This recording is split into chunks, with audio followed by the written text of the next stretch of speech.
It is exactly 5:00 and Appos clock in the morning. The glassy waters of the Persian Gulf are perfectly still, hidden beneath a thick veil of early mist. Without a single warning or diplomatic heads-up, 6 Iranian MiG-29 Fulcrums slice right through the clouds. They drop down to 3,000 feet. Their transponders are completely dark. All you can hear is the deafening scream of ancient Soviet engines pushing for maximum combat velocity. They are pointing their noses straight at the ultimate American prize, the mighty aircraft carrier Abraham Lincoln. The men flying those jets are drunk on a deadly illusion. They actually think a quick 6-ship formation will make Washington blink. They want to prove Tehran owns these waters. But they are missing one brutal truth. They are not the predators in this scenario. They are flying antique metal boxes straight into an invisible web of nuclear-powered steel and flawlessly precise targeting tech. Long before their wheels even folded up at Bandar Abbas Air Base, the most terrifying floating fortress ever built already had them dead to rights. Back inside the combat direction center of the Lincoln, nobody is sweating over 6 little red dots on a screen. Instead, it is just time to wake up a $12.8 billion machine built for pure destruction. Over the next half hour, we are going to break down exactly how the United States Navy took a wild provocation and turned it into an absolute clinic on aerial dominance. Settle in, because this is what happens when you miscalculate against the undisputed king of the sea. Before we get too deep into the story, drop a comment and let me know where in the world you are reading this from. Let us take a good look at the Abraham Lincoln. Calling it a ship feels like an insult. It is a 100,000-ton floating piece of American soil, parked right in the backyard of the world and Appos' most confident enemies. For the price of this single behemoth, you could buy the entire air forces of several whole countries. Deep inside its armored belly, 2 Westinghouse nuclear reactors are pumping out 550 megawatts of juice. That energy does not just move the boat. It feeds a combat ecosystem that can wage all-out war for 20 solid years without ever needing a gas station.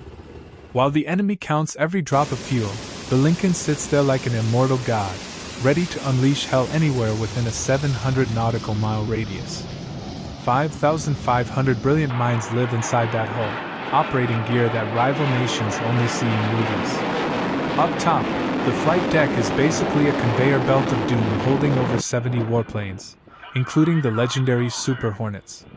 So the idea that Tehran thought a handful of rusty MiG-29s could rattle a superpower is honestly kinda funny.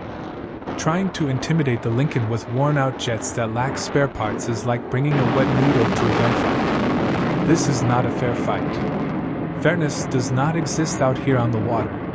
There is only absolute power. You have to wonder why the Islamic Revolutionary Guard Corps sent their best guys into a digital meat grinder. It was pure strategic delusion. Their own media had been spinning tall tales for months, calling America a fading giant and labeling these carriers as slow, easy targets. They desperately needed a flashy win to look tough for their citizens and their neighbors. So they bet the lives of their pilots on a hand they could never win. The Iranian commanders thought they could use the pitch-black night and the jagged peaks of the Zagros Mountains to sneak up on the fleet. They figured if they skimmed the water, they could pop up out of nowhere and force a retreat. It is incredibly ironic. They were playing a stealth game against an enemy that sees everything. Satellites had been beaming ultra-clear footage of their every move back to the Pentagon for 90 whole minutes. Every time a jet engine sparked, every time a fuel truck rolled by, American analysts were already watching. Tehran and Appos' biggest mistake was banking on American restraint. They assumed the rules of engagement would tie Washington and Appos' hands, letting them fly circles around the fleet for free. They totally forgot that when a giant holds back, it is out of patience, not fear. When those 6 planes crossed into the zone, they were literally flying into their own graves. The guys giving the orders from safe, air-conditioned rooms in Iran were perfectly happy to trade their pilots' lives for a viral news clip. The moment the radar on the cruiser Gettysburg caught the scent at 52 nautical miles, human hands stopped steering the ship and Appos' fate. In precisely 2.3 seconds, blindingly fast algorithms pushed the threat data across the entire strike group. The Aegis combat system woke up, It did not guess or panic. It just ran millions of calculations, figuring out that the enemy would be in lethal range in exactly 11 minutes and 43 seconds. To you or me, 12 minutes is a quick coffee break. To the Navy, it is an eternity to set up a slaughter. Suddenly, the destroyers Stetham and Porter locked their radars onto every single Iranian jet. The vertical launch system doors slid open, ready to unleash missiles that can sweep things out of the sky 50 miles away in under 90 seconds. Down in the dark, American electronic warfare systems were already drinking in every radar ping the MiGs gave off, slicing up their frequencies to jam them into silence.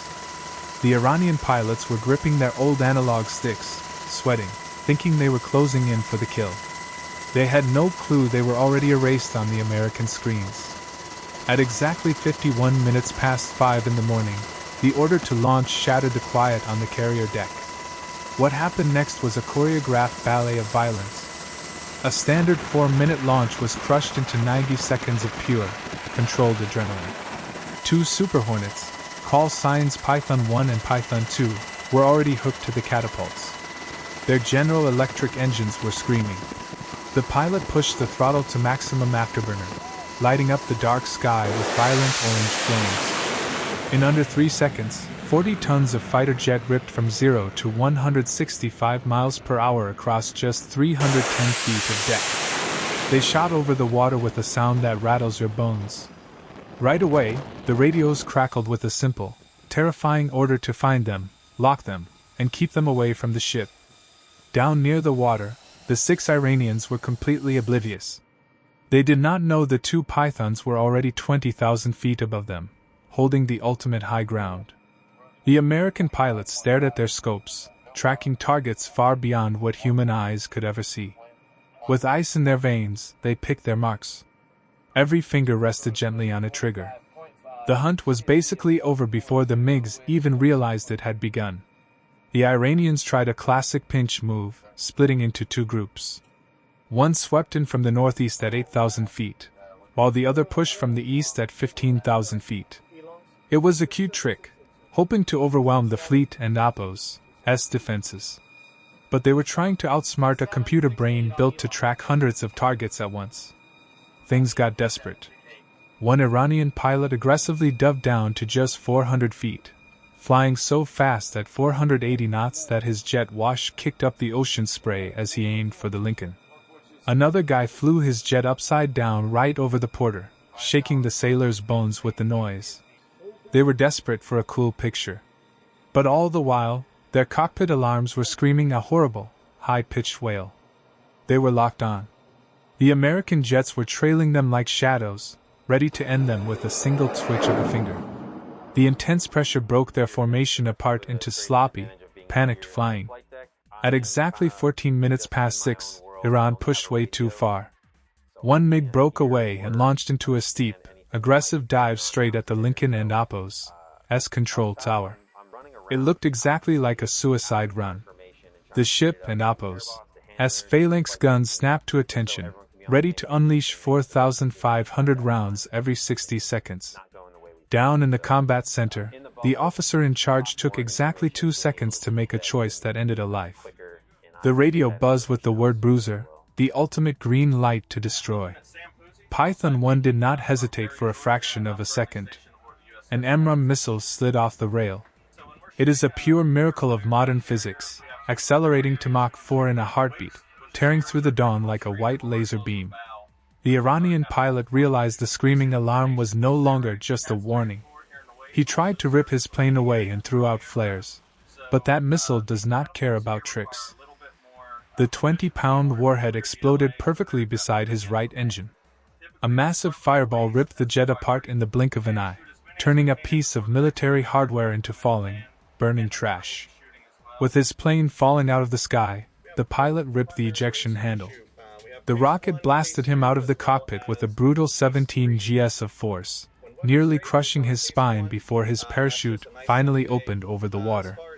Just like that, Tehran and Apo's tough guy image vanished in a cloud of smoke. The remaining 5 jets immediately turned tail and ran for their lives. There were no more stunts. They just wanted to go home. The craziest part is what the Americans did next. The $12 billion carrier did not even change its speed or direction. The crew just casually radioed the exact coordinates of the floating Iranian pilot over to Iran and Apo's rescue teams. It was the ultimate flex. It proved that America could completely wipe them out, and still be polite enough to tell them where to pick up the pieces. Meanwhile, as the rescue chopper spun up in Bandar Abbas, American spy tech soaked up every single panicked radio call and radar blip, saving it all to make the next fight even shorter. That morning completely shattered the myth that the United States Navy was getting soft. It showed allies like Saudi Arabia and Israel that the American shield is still made of iron. Never mistake patience for weakness. They just wait until the math and the rules line up perfectly to legally wipe you off the board. It was a flawless lesson in the harsh reality of modern war, where the difference between showing off and dying is measured in a fraction of a second. Iran tried to test the absolute limit of a superpower, and they got their answer delivered in fire. If you are hungry for more deep dives into the tactics and technology that shape our world, let me know if you would like me to analyze another famous aerial showdown for you. But until then, never forget that you should absolutely never roll the dice against the undisputed king of the deep.